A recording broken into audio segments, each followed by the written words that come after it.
He was raised in the land down under, about to encounter a world more treacherous than any he has ever known.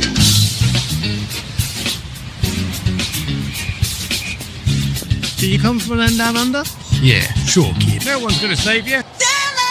Give me your blood angels. He's got terrain. That's not terrain. This is terrain.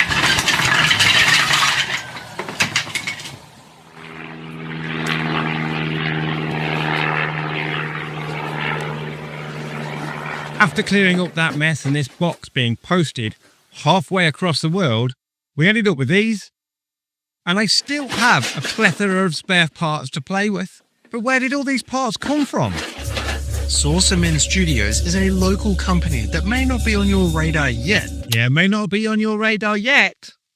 Because they're bloody Australian. Throw another shrimp on the barbie, mate.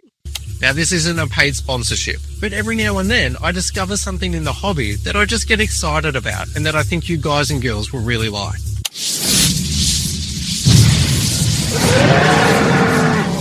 I'll add links to their website in the video description below, but you can also just Google Saucermen Studios. These 4 Necromunda jet bikes came in that same box as all that terrain, and Mike's done an outstanding job.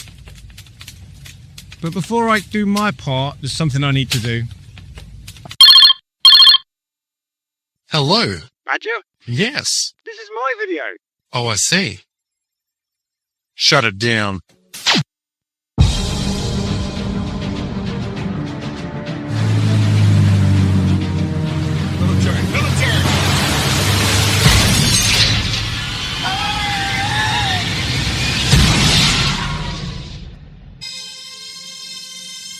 I know what I want to build, but I've got no idea how to go about doing it. Having all of these sort of prefabricated pieces is really throwing me out of my comfort zone because I can't build what I want, how I want, where I want. So my plan is to put all these bits away for a little while and hopefully my brain will continue working on it and come up with some sort of solution because for now I'm just feeling really restricted. But while putting all this stuff away, I saw this.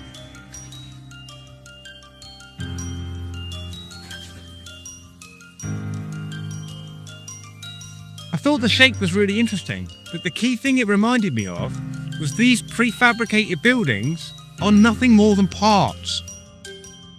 And when I saw this layout from this perspective, my brain could only think of one thing from here on in. See what I'm looking for Fava is... beans are no good. Pythagoras himself died from an allergy to beans. Never take them lightly, my friend. Beans, beans, they're good for your heart. Beans, beans, they make you fart. The more you fart, the better you feel. So let's have beans with every meal. These 2 boards have been glued and screwed. So everything is now nice and strong, and the seam has had a nice light sand ready for building. No, 4, 2, 2, 4. And noodles. Ever since 1982, any dystopian sci-fi worth their salt has always required a noodle bar. But the Badger didn't send me all the pieces. This is what it should look like, with all these parts. But luckily, most of these pieces come with keys and keyholes. So mixing and matching parts is really easy to do. But I also like windows in my buildings.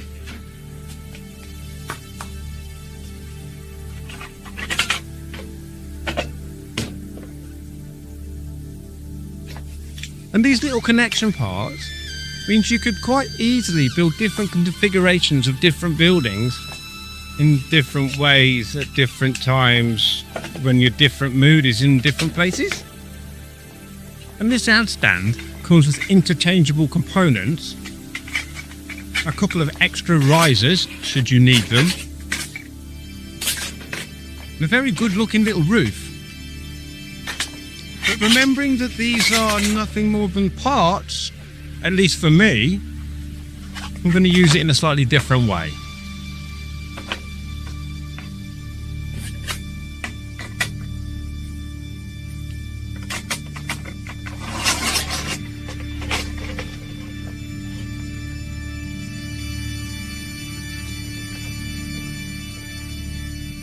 And now we've created a completely new entranceway into the noodle bar. But I do want to keep the idea of buildings on top of buildings in that Plylist style that was in my original concept.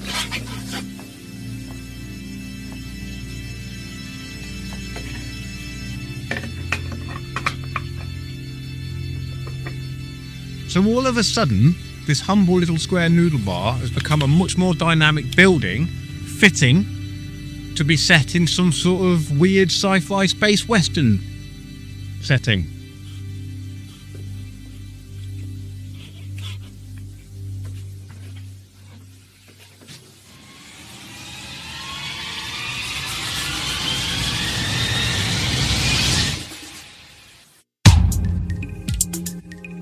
And this is that setting.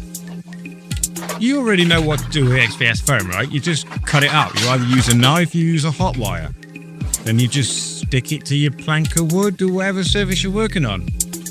Of course, you have to be careful with your choice of glues and your drying times, but I just used my old faithful Gorilla Wood glue. I didn't texture the foam before I laid it down, so I need to break out a blunt pencil.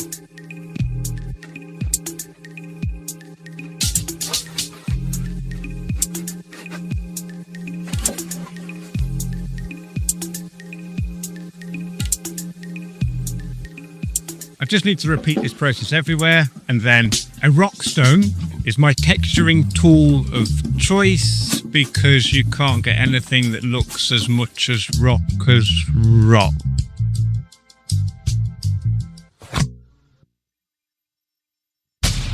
You gotta just press record. Once I had remembered to push that big red button, what I was doing was brushing fine grade horticultural sand into all those gaps that we've just widened.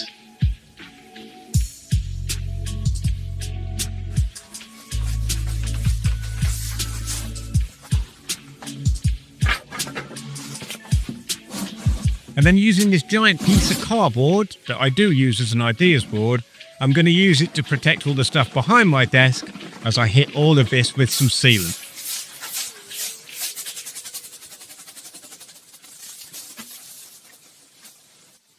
This road isn't really meant to be a road, but to make this cork sheeting look a little bit more like tarmac, I'm using some watered down plaster of Paris, very watered down plaster of Paris, just to fill the gaps and act like a sealant, like this.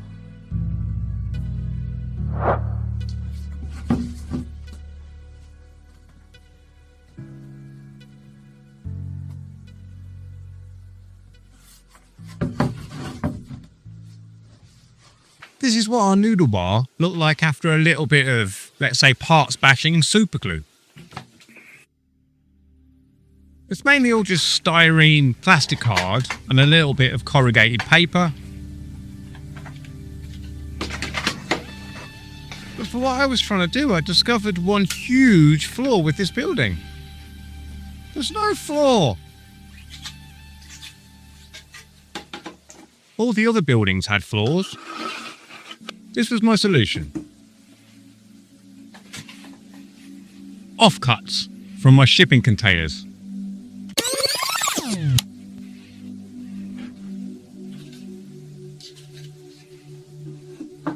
More super glue, and it's plenty strong enough to hold all these pieces in place.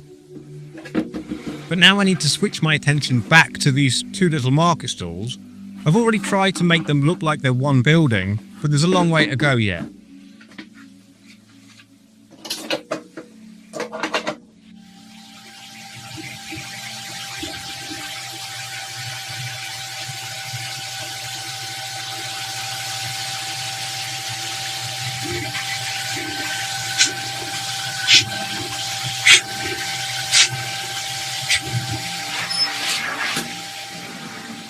Using the laser cutter and some old sheets of MDF I had laying around, I made this, including all the keyholes, so it should fit perfectly. On the other side, using some of the offcuts and some more offcuts from the shipping containers. And this dispensary piece came from the ad stand that we were playing with earlier. We should be able to make those individual market stands look like a complete building.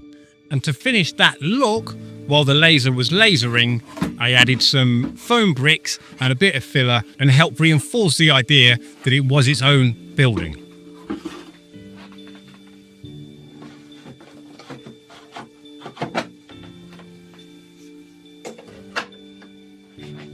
And because we cut a big hole in the roof of that building, I made a couple of ladders. This one goes right in the hole.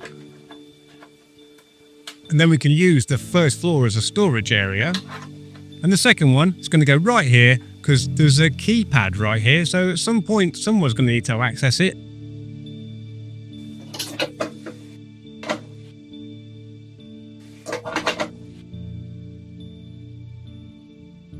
And the final piece of the jigsaw for me